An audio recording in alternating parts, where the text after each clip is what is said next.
Rana Bokhari's favorite spot in Winnipeg is Kings Park. Her favorite app is TikTok. Her first job was working on the family farm. Favorite book? The Power of Now by Eckhart Tolle. Happy place? Any lake. And Rana Bokhari's theme song? Good as Hell by Lizzo. We're talking with Rana Bokhari. Welcome. Welcome. Thank you for having me. Really appreciate the time. We're glad that you're here. Yeah, absolutely. So the question everyone is pretty much getting to start with is, why are you running for the job?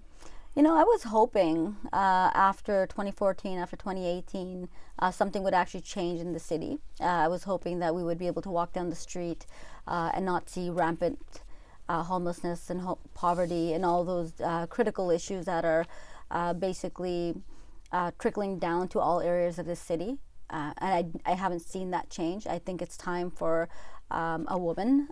It's alarming to me that in the history of our city, we've only had Susan Thompson, who's ever been mayor. I just want that voice to be heard. I want that discourse to be heard. I want that conversation, the value that someone like myself brings to the discourse to be on the table for Winnipeggers to see that everything we've been doing for so long, maybe that's not the right way because it hasn't gotten us very far. So perhaps there's a different way with different types of leadership that may benefit us. You served, for people that don't know your history, as provincial Liberal leader from 2013 to 2016. You didn't actually sit in the legislature in the end. You finished third when you ran for provincial office in 2016. You have spoken around some of that history about what you dealt with. Absolutely. So you talked about dealing with bullying. You talked about death threats in previous campaigns. How difficult was it choosing, given what you said, even still, how difficult was it choosing to put yourself out there again? You know what? I appreciate the question. I haven't been asked that question about, to be honest, the courage, the self-talk, the importance of my voice in this campaign, how I had to lift myself for the people of the city and to really want to dedicate myself. So it's not easy.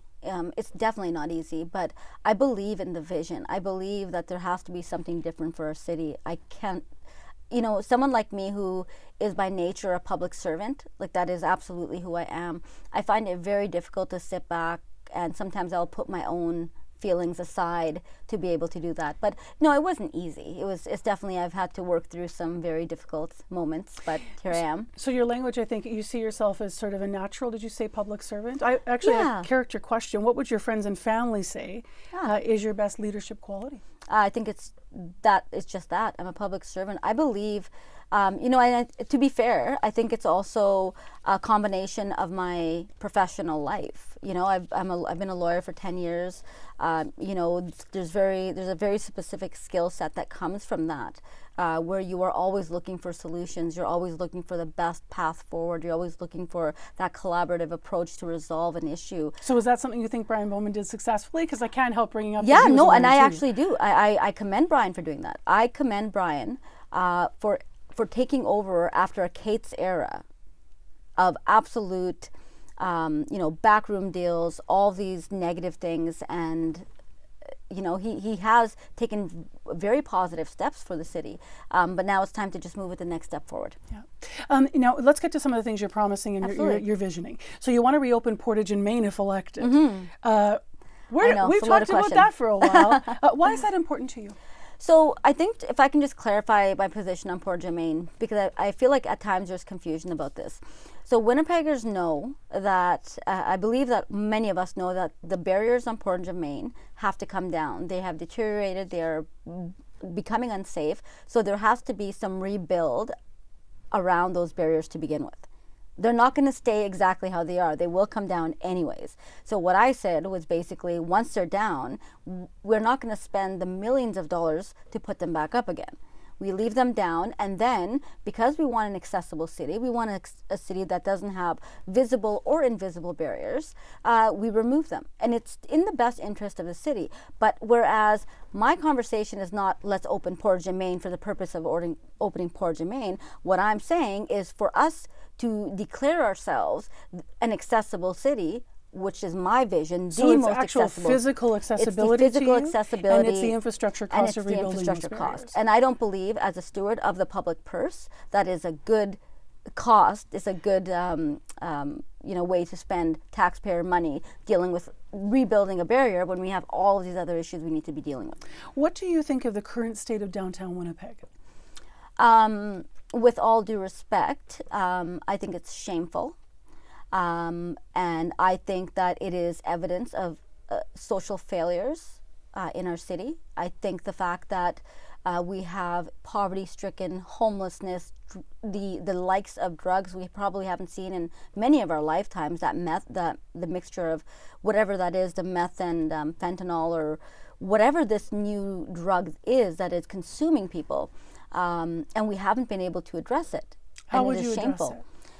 Well, I think that we've continued to talk about, and as a person who believes in human rights, much of my legal practice is about human rights. I understand the way these systems work. Until we lift people, until we lift the most vulnerable people in our city. Which is visionary, but practically what would you do? Safe consumption sites immediately. If we can't get the location, because there is some research behind that, safe consumption sites have to go within a certain proximity of where, like there's a whole system that has to be followed. So you'd put it downtown?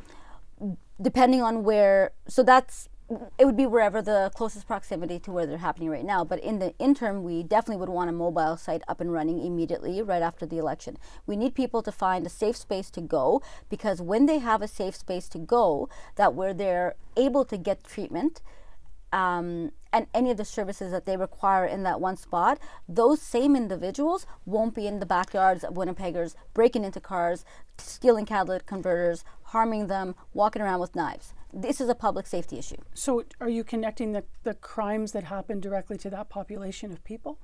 I'm connecting this idea, this knowledge, this evidence that when people are under the influence of such an awful drug, we're not talking about marijuana. We're talking about some of the most vicious drugs out there that even the most sincere person under that drug would suffer.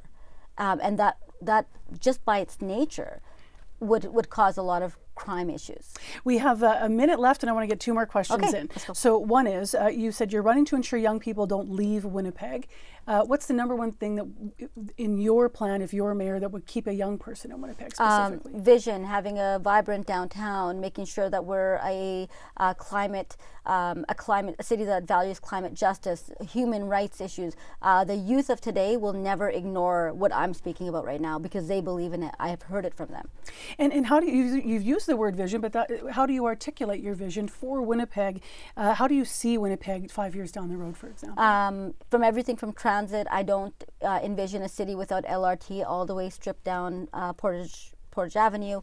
I don't see a city without canopies, trees everywhere. I don't see a city that we have dealt with our homelessness issue. We've dealt with our crime issues. We've dealt with our poverty issues where people are lifted the way that they need to be. A city that business is now defined as everything that includes business. So including the gig economy. We have generations of people who don't define business the same way that everyone else does. We've completely ignored that group of people in our discussions about business.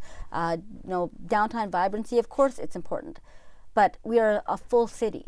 So we want all of Winnipeg to be vibrant. I want to be able to go downtown to the Exchange, Pembina Highway, Osborne, Transcona, anywhere, and find pockets of vibrancy where people are on patios, having a drink and enjoying their life. That's our time. Rana Bokhari, good luck on the 26th. Thank you.